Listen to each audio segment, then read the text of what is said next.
This is it. This is the deep midwinter. It's about -10, which is about 14 Fahrenheit. The days are about as short as they're going to get, and I think this is a perfect time to go out and look at the sauna. Well, you've all seen the thumbnail, so I think we've given it away, but this is it. This is a 1964 Sprite Alpine, and this is also my sauna. So when I got this thing, it was a perfectly ordinary caravan.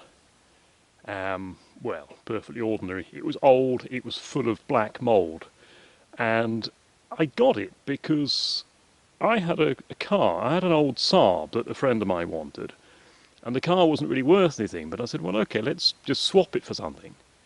So I had the Saab, and he had an old caravan. So he said, well, do you want the caravan? I said, well, yes. And I didn't know what I was going to do with it, but I'd always wanted a caravan. And finally I got a caravan. I think it's a sort of a childhood thing like that, you know, a caravan, it's a little house on wheels, and it's sort of magical. And I got this thing home, and it was full of,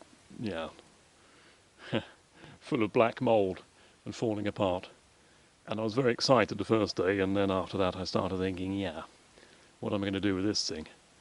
And I thought about making it into a guest bedroom, but I wasn't really feeling that. It wasn't really very exciting. And then it sat there for a while. And at that time I was renting a house here in Sweden, not far from where I am now. And the house I was renting didn't have a sauna. And it's not like Finland, it's not like every house here has a sauna, but quite a few houses have a sauna. And I wanted to have a sauna. And the chap I was renting the house from, we were on very good terms. So if I'd wanted to build a sauna in the basement of his house that I was renting, he would have been fine with that. But I wasn't really fine with that, because, well, it wasn't my house. So that was one great thing about being able to build a sauna in a caravan at my rented house. Because when I moved, and I knew I was going to move, when I bought this place, I took the sauna with me. So that was great. So obviously caravans don't look like this. This caravan had a lot more windows. It's got 2 windows left now. There's one at the end on this side, and there's one window in the door. It's a little bit unusual to have windows in a sauna, but I think it's fine. I think it's a good idea. I also took out the skylight, because if you have a window in the roof, which is essentially what a skylight is, you get a lot of condensation. You get a lot of condensation even in a caravan. In a sauna, you get massive amounts of condensation. It would rain from the ceiling. So that's gone. So the windows that are no longer here, there's where one of them was. I took out the window, took out the frame, and sheeted over with 2mm aluminium, fixed in place with rivets and a bit of sealant. And that's worked well. What has not worked well is the paint. It seems I'm always complaining about paint, that I can't get paint that works. But, I can't get paint that works. This paint is water-based, because somebody thought that would be a good idea to make water-based paint for aluminium. And, it was not a good idea. I painted this maybe 8 years ago, and the paint's falling off. I wouldn't expect it to look brand new, but I would not expect it to start flaking off like that. Also, because it's a caravan, I think the fridge came out there, and something else came out there, and something else came out there. So there are a few bits of plate all over the place. There's another one up there, just filling random holes. This is a road legal vehicle. It's not currently inspected right now, but it has been inspected after I converted it to a caravan. So part of that meant that I had to get the caravan to work as a caravan, i.e. I had to fix the brakes, and I had enormous problems getting the brakes to work. That was a real learning experience.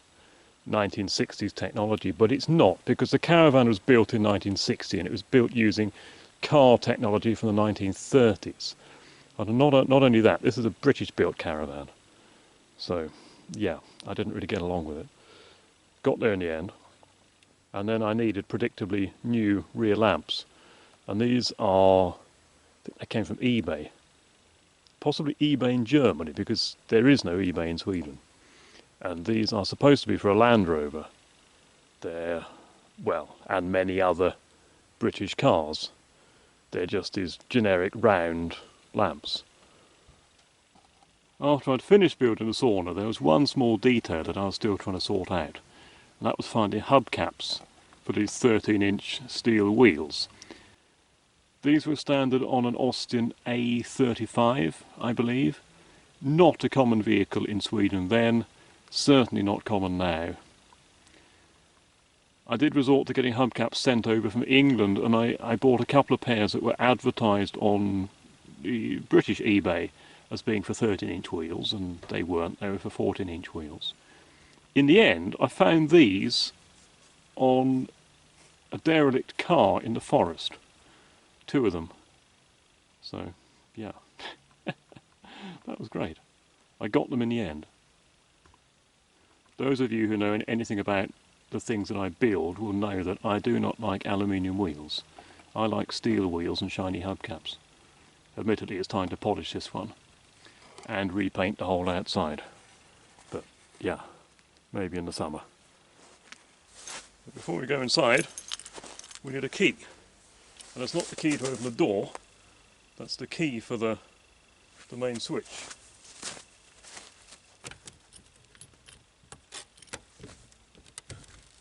Which is full of ice.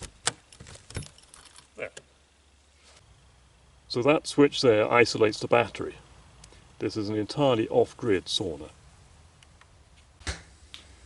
And here we are on the inside. It's a good size for a sauna, but it's, yeah, kind of a bad size to try to go around with a video camera. But we'll do the best we can. So here's the sauna stove. This is a Harvia M3. Harvia is a company from Finland, and they make a lot of sauna products.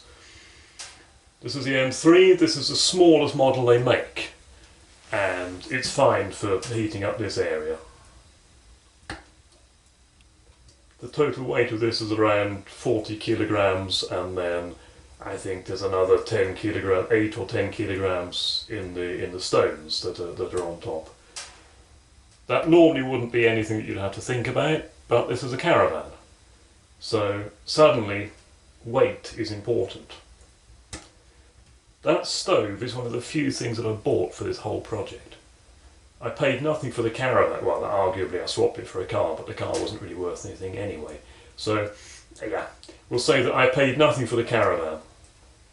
I bought the stove, I bought the panel that's on the walls, I bought the paint for the outside, and I bought the timber to make the benches, and I think that's pretty much it.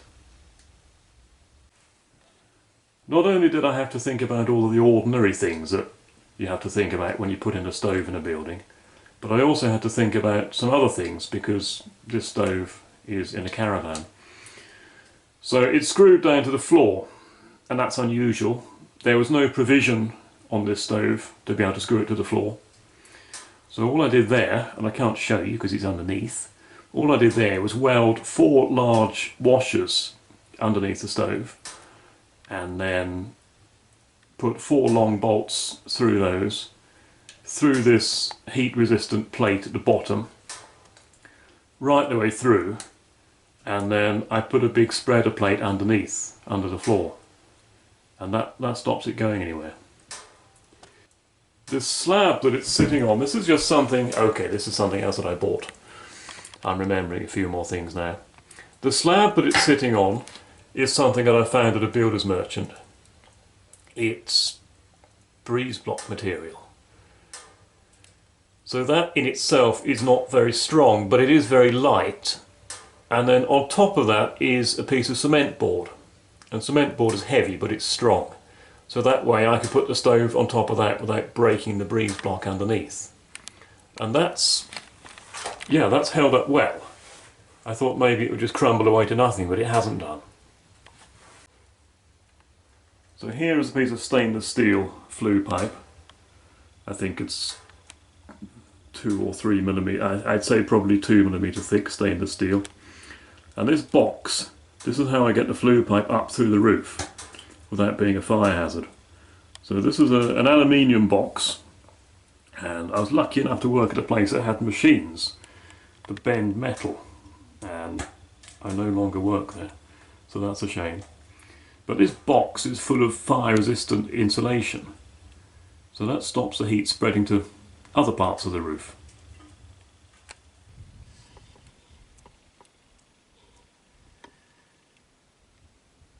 And that's how the chimney comes through the roof.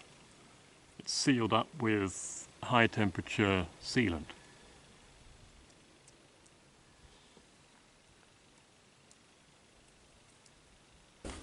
Behind the stove and above the stove is cement board. And the cement board is acting as a heat barrier. So you can use cement board as a heat barrier. You can use sheet metal, aluminium, stainless steel, copper, anything like that. What you can't do is take your heat barrier and screw it directly onto a flammable wall. What you need to do is leave an air gap behind it. If you take your cement board or sheet metal or whatever it is and screw it directly onto the wood panelling, it will not do anything at all. You will not be any safer, the wall behind it will not be any less prone to catching fire. You must have an air gap. So here there's an air gap behind that cement board. The same thing up in the roof. So there's nothing flammable behind it.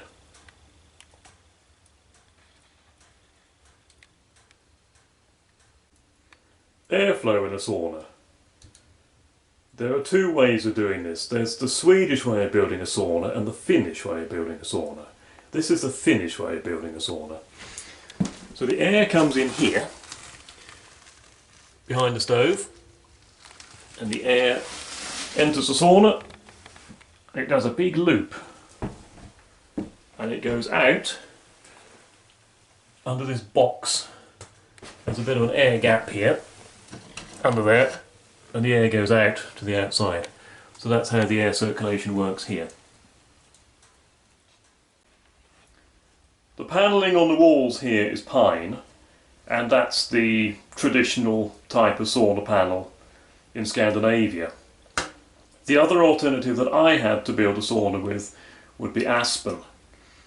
The main difference there is that aspen is a lot lighter, it weighs a lot less, and again that wouldn't normally be of any importance at all until you build a sauna in a caravan or in a trailer, or in some application where weight is important. So aspen is lighter. Aspen also doesn't have the knots in it. The problem with knots in a sauna is that the knots get very, very hot. They get far hotter than the surrounding panel. Or so it's said. I've never found this to be a problem. I've been perfectly happy with this panel. So, yeah, that's my experience. I like pine. This is a caravan, obviously. So building in a caravan is not the same as building in a normal house. The whole roofline is curved. So I followed the curve of the roofline with the panel. In a normal sauna, you have benches at 2 different levels. In this sauna, there are 2 benches both at the same level. The idea behind having benches at 2 different levels is that you can experience different temperatures in the sauna. But because the roof curves here, it gets a lot hotter at the far end because the hot air gets pushed down. So, somewhat counterintuitively, the further away from the stove you sit, the warmer it gets. And then the coolest position is, I think, about here. So that works very well. That was completely unplanned, but it worked very well. This is one of the end walls, and that wall is straight. This is the other end wall. Obviously this wall is also straight. But the end walls on the outside of the caravan, they're curved like a big old banana.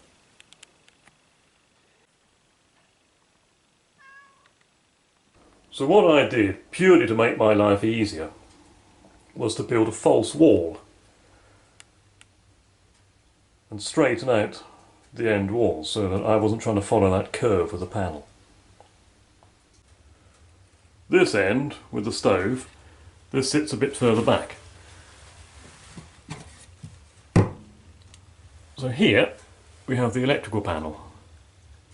And we've got 3 switches, a radio and a voltage meter. That's not a voltage meter, that's a charge meter. So it's resting on 12 volts now, 11, 12 volts. That meter is designed to show you how well your alternator is charging. That's not designed to show the charge state of the battery. But fitting with the theme of this sauna caravan, it was free. That's why I have that. And that row of switches, one switch is for the lights inside the sauna, one switch is for the light outside the sauna, and a third switch I had thought at one point, I thought about putting some lights under the sauna, just for fun. Never got that far, but there's a switch there. And there's a cigarette charger outlet for charging phones and stuff like that. And you can put your phone up there. And oh, this was before the day of Bluetooth, but there's a little aux inlet there. And then you can shut the door and keep the heat out. This is a flush knob from a toilet, Gustavsberg. They make toilets in Scandinavia.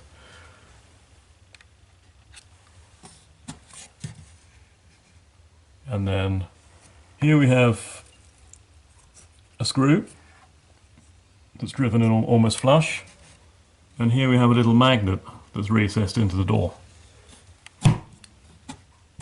so it stays shut.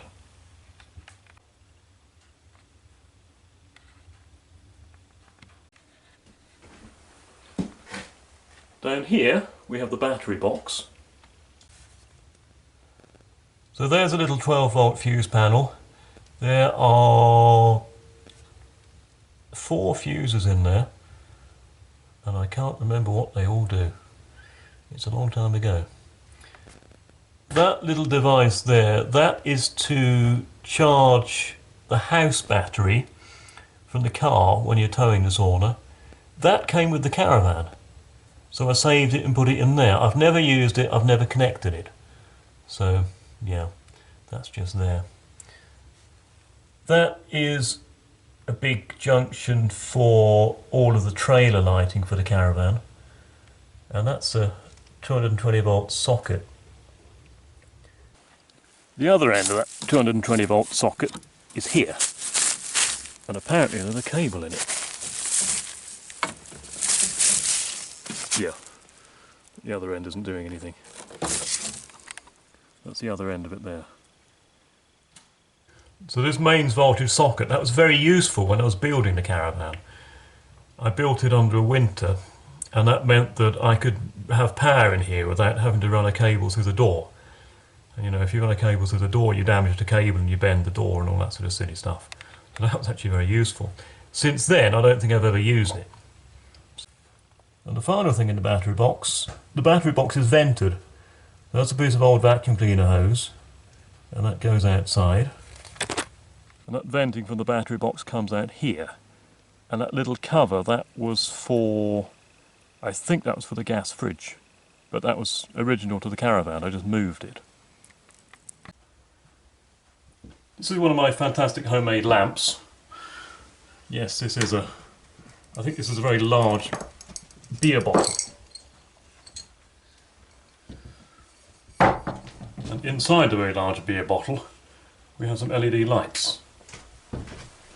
I originally had green bottles, but I don't know, green Green seemed like it was kind of a cold colour.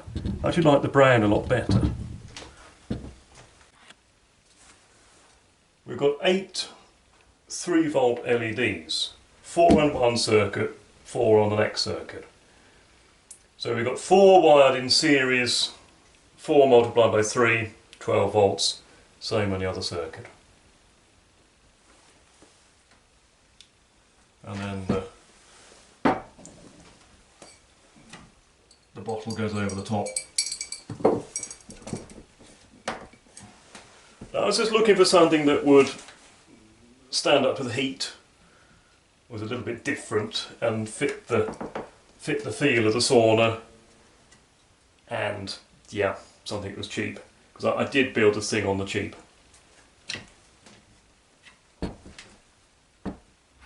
And there's one in that corner, one in that corner by the window, and one in that corner by the stove.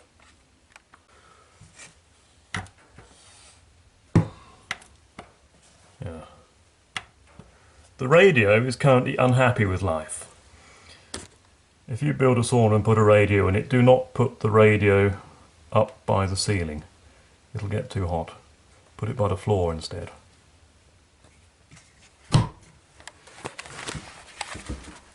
There's one of the speakers, and the other one is, I believe, yeah, there it is, down there. And they are special speakers they're designed for, I think they're designed for boats. So they've worked well, they've held up really well. What has not held up well are these switches.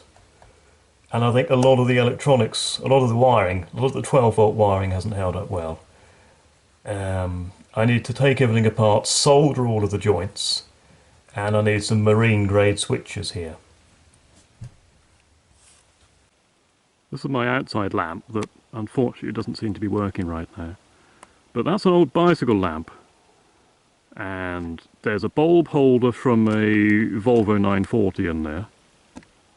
And if I'd used a normal incandescent 12-volt lamp, that would have very quickly melted the plastic. It's not glass on that, it's plastic. I managed to find an LED lamp, 12-volt, with the right end on it. That obviously means that it doesn't get so hot. That's worked really well. Apart from, yeah, wiring issues right now. Right. Mobile sauna design. Yeah. I think the first thing to consider is weight. And the starting point there is the trailer or the caravan that you want to convert into a sauna. So from the manufacturer, that vehicle is going to come with a maximum weight. And that's the weight that the chassis and the brakes and the towing hitch and all the important structural parts are designed for.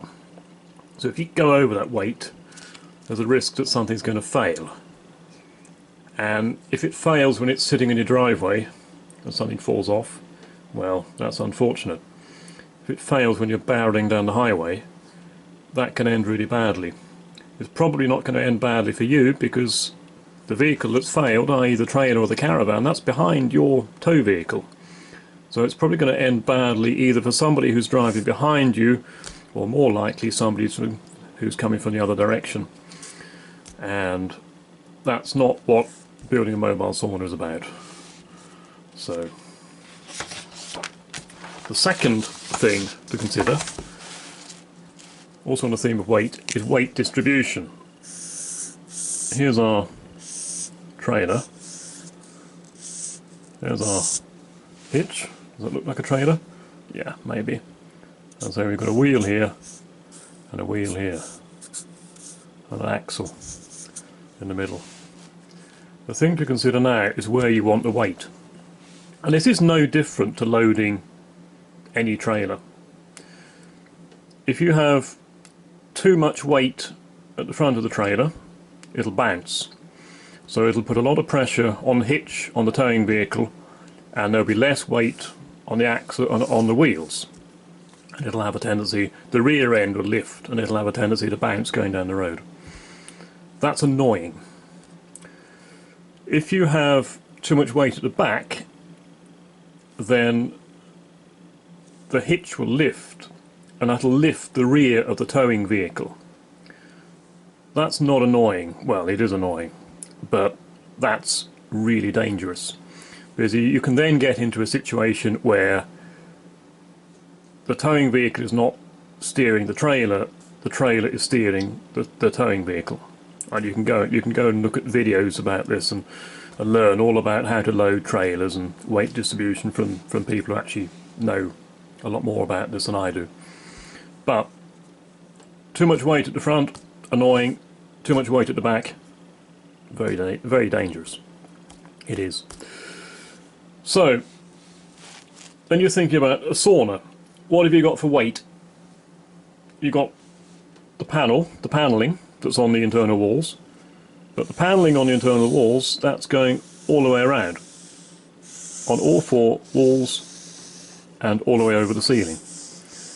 So that weight, there is a bit of weight there, but that weight is very evenly distributed. So that's not really a problem. The stove, that's heavy. The Harvier M3, which is what I have in the blue caravan out. Oh, it's an eclipse. The Harvier M3, which is what I have in the blue sauna caravan out there, that weighs 40 kilos. How to do? Yeah, look, no, move your bottom. Thank you. And that's why I have my stove here. The weight's balanced forward and back, and it's also towards the front. I fixed our cat problem. Gave her a blanket, she was happy. Right, we had a cat incident there. And started happily talking away and forgot to turn on the camera. But, yeah, I wouldn't be without her. Okay, so, where were we? Weight distribution. This, I've changed the drawing a little bit. My sauna caravan, it has a false wall on the inside, here and here, so that I got square area to put the paneling up in. This false wall at the end is pretty close to the back wall of the actual caravan. This one at the front is a bit further forwards, and that makes room for the battery box and this little stereo box up there and switch panel. So that means that on the inside the paneling on my sauna is not here, it's here. And this was the original position of the stove, but that means that the stove is actually here, so it's a little bit further forwards, so it's not right at the end either. So this gives a very good weight distribution. When I first started looking at designing this sauna, I was just looking at how do I want it to work as a sauna, and the door of the caravan is here, and I had the stove here. And that was a problem for a couple of reasons. One reason it was a problem is that, obviously I've drawn this completely wrong. The caravan has the wheels under it, so there's a big wheel well here. So I started building a very complicated structure over the wheel well. So not only did I have to get it to go sit over the wheel well, I had to make sure that it was going to be secure, safe and secure, and it wasn't going to fly around. And the other problem is that 40-50 kilos with the stones on one side, and yeah, that just didn't seem like it was going to be very good. And then I wanted to have benches around like this, and there wouldn't really be anything to balance it on the other side. So in my mind, this is really the only place that you can have the stove. Other things to think about: if you want to have water, if you want to have a shower system in your sauna, you're going to have to start thinking about that as well. What do you do then? I mean, ideally you wouldn't want any more weight at the front, you wouldn't want weight at the back, you'd want it, I'd say that you'd want a tank here and a tank here. But then if you're building in a caravan, you've got wheel wells. So yeah, I don't know. If you didn't have wheel wells on the inside, you can run split tanks and something to pipe to connect them so that the level equalizes. Don't know. That's not a problem for me. That's a problem for you if you choose to design something like that. But you've got to think about it. Getting the stovepipe through the roof. This is how I did it. So we have a stovepipe, and then we have a roof.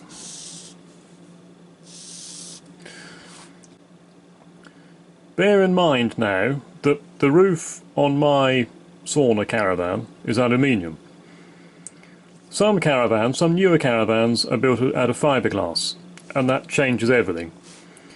Because in my case, the outer skin of the roof was not flammable, and that made life a lot easier. So what I did was I built a box around it, around the stovepipe, like that. Oh, that's a really bad drawing. Oh well. You're not paying me to be an artist. You're not paying me for anything. So this box I filled with non-flammable insulation. So on the inside I had my cement board, and that screwed up in a wooden batten there, and then the sauna panel also attached to the same wooden batten, and made that join. And what you need to do is calculate the distances. I can't remember what the distances are. You need to look them up.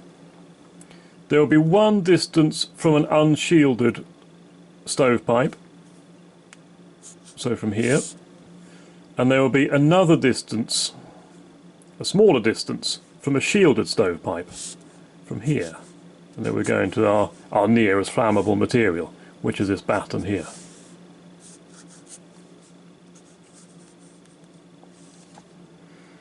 And on the outside I used aluminium angle to attach it to the roof,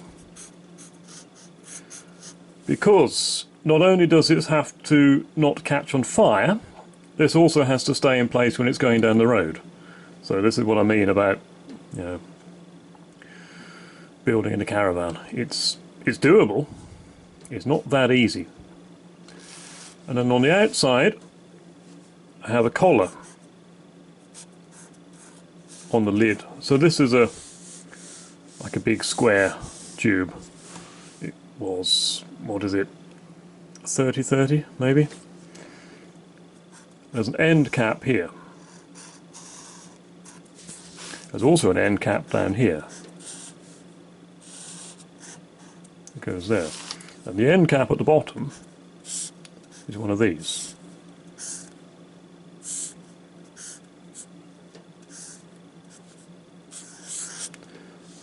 That's the end cap on the bottom, and that goes over this big square tube, this bit here. So that sits up there, and the pipe obviously goes through the middle. On the other end then, I have a similar thing. So we've got a collar on it.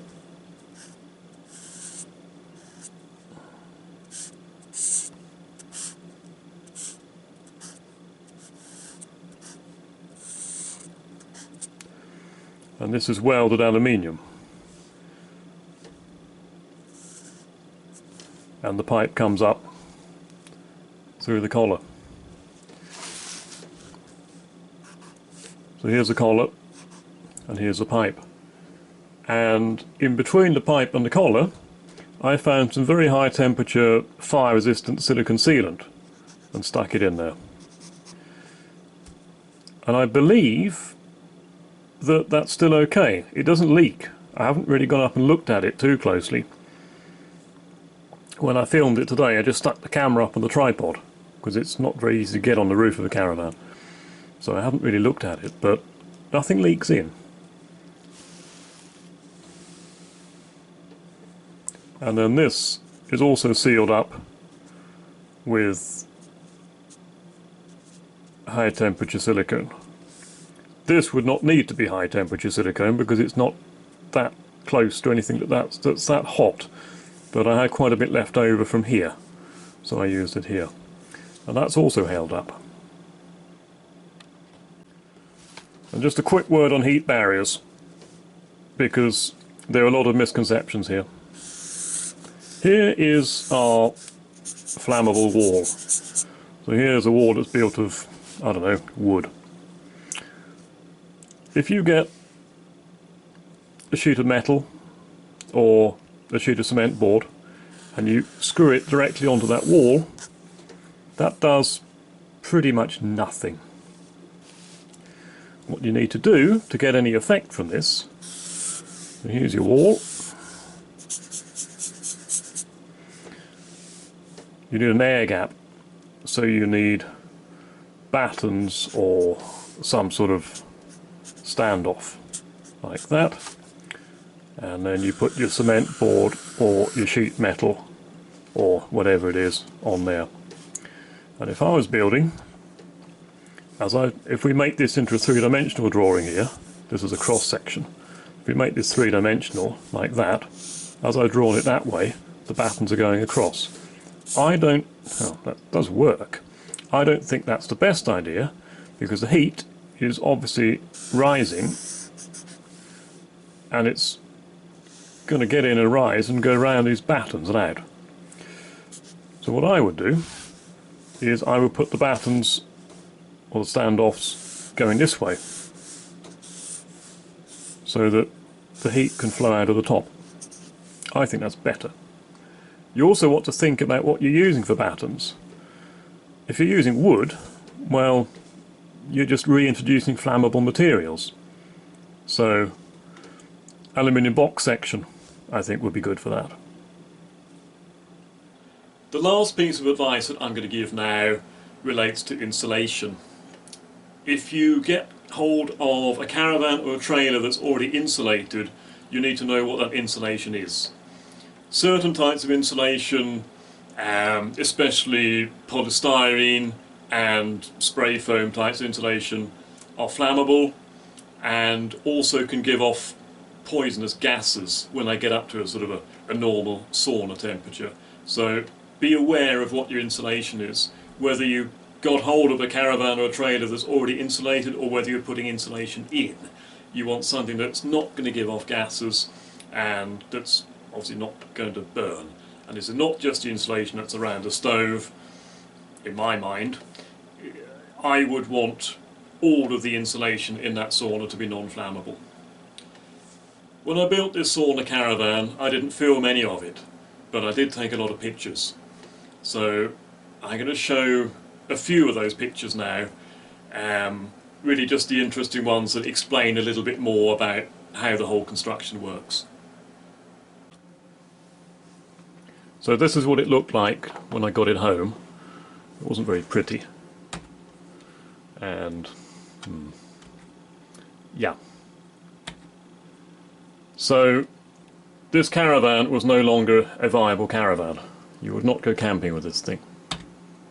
That's another thing to watch out for. That is exhaust vent from the gas furnace. I don't know, but I assumed that that was asbestos and acted accordingly. This caravan was from 1964, so expect asbestos. Yeah, did quite a lot of that. Holes in the roof. The hole towards the front, that was where the chimney vent from the gas furnace went up. And the hole in the middle, that was some sort of television aerial that you could raise and lower from inside the caravan. And I did that with them. 2mm aluminium, ordinary pop rivets. Put the rivets in with an ordinary hand rivet putter in there. One thing you need to be aware of is that most, but not all, most pop rivets have a hole all the way through them when you've put them in. So if you leave the hole open, water will get in there, hence the sealant put on the holes. That's what the caravan looked like on the inside. It had a little bit of insulation. It had fiberglass insulation which I took out. I wanted to put in thicker insulation. But this is the construction that my caravan had. Aluminium skin on the outside and then 1x1 wooden battens. So they're kind of flimsy. A lot of what holds a caravan together is the furniture. This is what I did at the end. So this is the end wall. You see that the back wall of the caravan bends out, and I built this false wall in front of it just so I didn't have to deal with putting panel on that wavy wall. Expect rot. I had rot. I took out the rot, didn't have much left. Started to take out windows here. Aluminium sheet over the windows. Again, sealant and rivets. This is one of the end walls. Started to put insulation in. That was rock wool. I got it for free. It was small pieces, but it was free. So I put it all together like a jigsaw puzzle. Worked fine. And here I'm starting to put up the insulation in the roof. I've got sauna foil behind the panel there. And I don't know whether or not that is a good idea, because the sauna foil is designed to reflect the radiant heat back. But on the other side of insulation you have aluminium, because it's a caravan, which should also work to reflect the heat back. And I suspect what I've done there is trapped the moisture on the inside. I've trapped moisture between the sauna foil and the aluminium roof. But I didn't know really how else to do it, and I built this 8 years ago. It's fine, it's not mouldy, so apparently this works. Here we are putting in the chimney. I've got a few pictures of this. This might help to explain a little bit better how I did that. So, cut a square hole in the roof. Here's my box. That box will contain the insulation, and the stovepipe will go through the middle. That end that you see there will be inside the sauna. And there it is, attached through the roof. Got a lot of sealant on the inside there as well. That's always a good idea. Seal it on both sides. And there we are on the outside. Got aluminium angle securing the box to the roof. Here's the stovepipe going up through the middle and insulation around that. And there we have the end cap at the top with the collar welded on. It's all aluminium.